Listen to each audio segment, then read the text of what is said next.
So when I speak about David Goggins, I can't speak about David Goggins in a way that's just calm and cool. Because when I wake up, I know the journey that it takes for me to find my greatness. And it's hard. Nothing is easy. Nothing just like, oh, I wake up and I just do this or I do that, or it just, I watch people every day go through life and it's so easy. For me to be where I'm at today, it takes every bit of me. So when I speak about it, and as I get going here, you'll start seeing me, the tempo will rise, the passion will come out because I'm back there. I'm doing what I do every day to become a human being. And so nothing is easy. Like running is running. It sucks. But you have a choice to make. Do you want to sit down and go back to that guy you once were? No. So this is what it takes. It takes that misunderstanding of people, and they'll never get it because they were never David Goggins. So that is what it takes for me to do what I do. It may take you something differently. So for me, everything has to be in the studying. Everything has to be into this. Everything has to be in everywhere I am. It has to be there. Me, focused where I am. That's why you're my second podcast I've done since the book came out. I don't have time for that shit. Because if I want to be great, I'm not trying to maximize money or maximize people knowing me. I do these things because maybe someone out there will understand me and get it and say, I can grow from this guy. And others just won't. The biggest misunderstanding about David Goggins of all time, it's like whether you believe in God or not, I do. He put this lab rat, which is me, on this planet and said, let me see what a beat up, abused kid who can barely learn, who has a twisted body, messed up genetics, sickle cell, this and that. Let me give him everything that pretty much disqualifies you from the military. But back then, it wasn't as stressed. And let's put him in this and see what comes out of it. So to do that, friction. You don't wake up in the morning time and go to the coffee maker. Matter of fact, sometimes you don't even sleep. What it requires is when I'm at 2 o'clock it's 2 o'clock in the morning, and my brain is thinking about a fucking drug. And I got to get up and look in my book to see if that drug is how I remember it. And this is every day of my fucking life. That's why when I train a fighter or I train someone, I'm like, you have no fucking idea how great you really are. Because you are using such minimal of what you have. And if people can learn to focus, this is what's possible. While it may not be pretty, like people want to do a documentary on me. I go, no. I don't want you to do a documentary on me. Because I will have normal, everyday people picking me apart. Oh, his life is miserable. Who wants to live like that? It's crazy how it's almost like he's sick, he's psychotic. The most frustrating thing in the world for me is when normal people judge a man like myself on what it really takes to extract greatness from nothing. It takes every bit of who you are if you choose that route. If you don't, Merry Christmas, do what you got to do. But yeah, all these things for me, like I told you, man, I'm gonna keep it real. I'm not coming here to talk about perform without purpose. Because I go through, when I write these books, I try to dumb down David Goggins. How can I give normal people, and I'm normal, but I found something that most don't want to find. How can I speak to people and give them something from this crazy psychotic brain that I've developed? How can I give them that?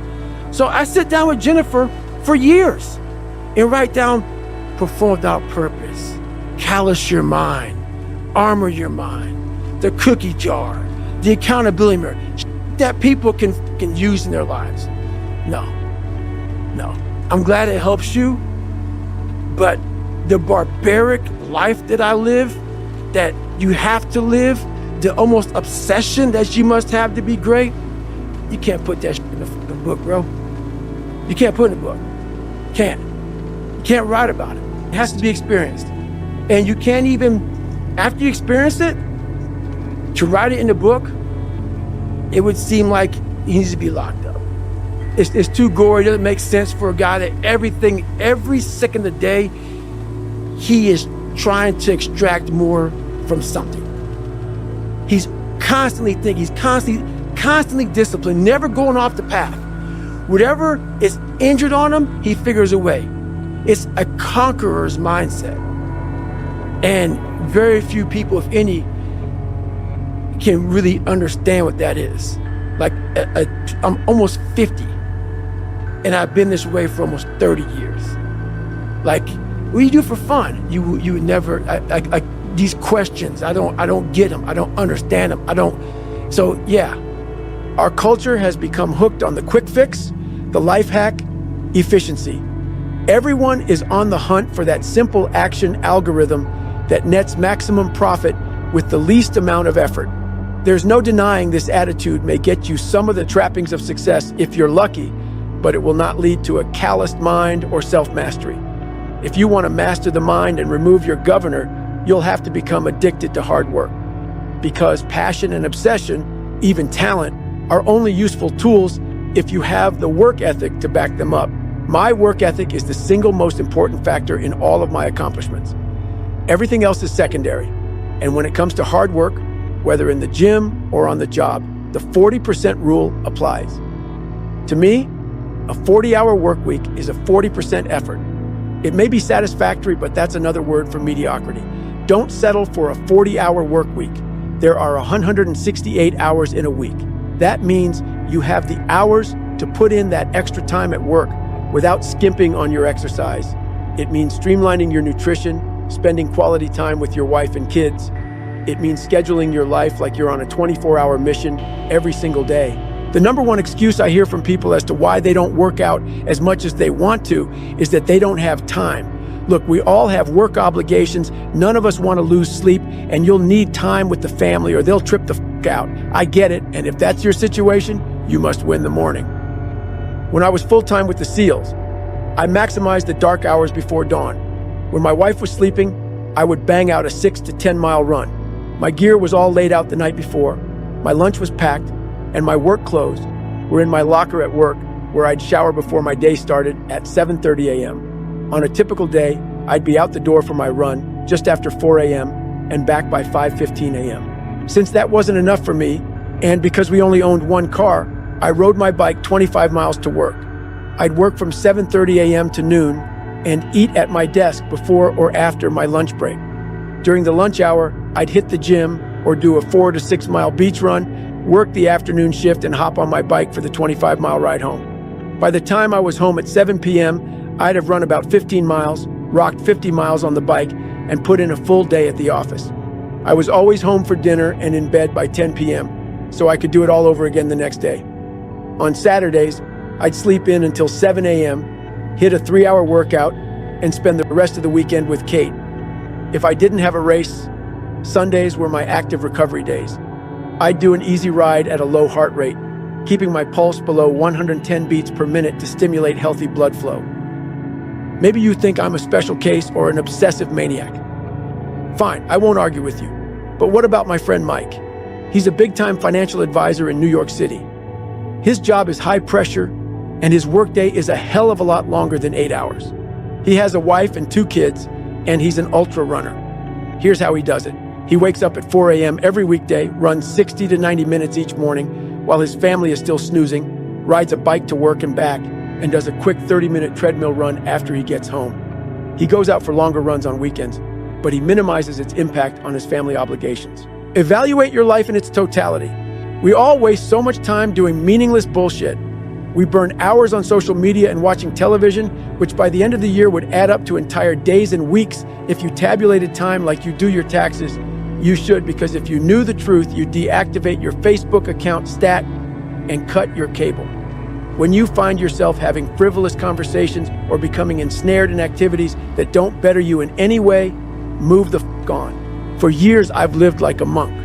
I don't see or spend time with a lot of people. My circle is very tight. I post on social media once or twice a week, and I never check anybody else's feeds because I don't follow anyone. That's just me. I'm not saying you need to be that unforgiving because you and I probably don't share the same goals. But I know you have goals too and room for improvement, or you wouldn't be reading my book. And I guarantee that if you audited your schedule you'd find time for more work and less bullshit. It's up to you to find ways to eviscerate your bullshit. How much time do you spend at the dinner table talking about nothing after the meal is done? How many calls and texts do you send for no reason at all? Look at your whole life and list your obligations and tasks. Put a timestamp on them. How many hours are required to shop, eat, and clean? How much sleep do you need? What's your commute like? Can you make it there under your own power? Block everything into windows of time. And once your day is scheduled out, you'll know how much flexibility you have to exercise on a given day and how to maximize it. Perhaps you aren't looking to get fit, but have been dreaming of starting a business of your own, or have always wanted to learn a language or an instrument you're obsessed with. Fine, the same rule applies. Analyze your schedule, kill your empty habits, burn out the bullshit, and see what's left. Is it 1 hour per day? 3? Now maximize that shit. That means listing your prioritized tasks every hour of the day. You can even narrow it down to 15-minute windows. And don't forget to include backstops in your day-to-day schedule. Remember how I forgot to include backstops in my race plan at Ultraman? You need backstops in your day-to-day schedule too. If one task bleeds into overtime, make sure you know it and begin to transition into your next prioritized task straight away. Use your smartphone for productivity hacks, not clickbait. Turn on your calendar alerts. Have those alarms set.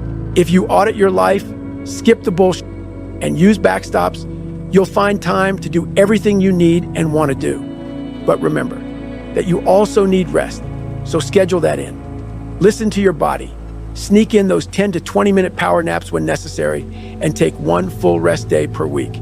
If it's a rest day, truly allow your mind and body to relax. Turn your phone off. Keep the computer shut down. A rest day means you should be relaxed, hanging with friends or family, and eating and drinking well, so you can recharge and get back at it. It's not a day to lose yourself in technology or stay hunched at your desk in the form of a damn question mark.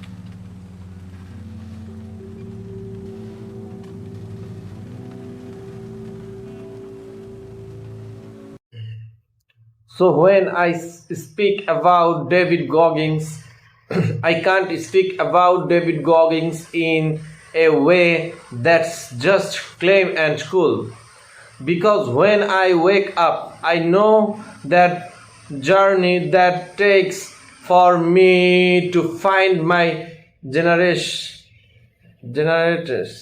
And it's hard every, nothing is easy, nothing just like, oh, I wake up and I just do this or I do that, or it just no, I watch people every day go through life and it's so easy for me to be where I am at today. It takes every bit for me, so when I speak about it and as I get going here, you will start saying me the temple will reach, the position will come out, because I am back there. I am doing what I do every day to become a human being, and so nothing is easy like running it, but you have a choice to make. Do you want to sit down and go back? Sit down and go back. Went to the guy you once were. No, so this is what it take. It takes that of people, and they will never get is because the were never David Goggins. So that is what it takes for me to do what I do. It may take you something different. So for me, everything has to be in the starting. Everything has to be into this. Everything has to be and everywhere.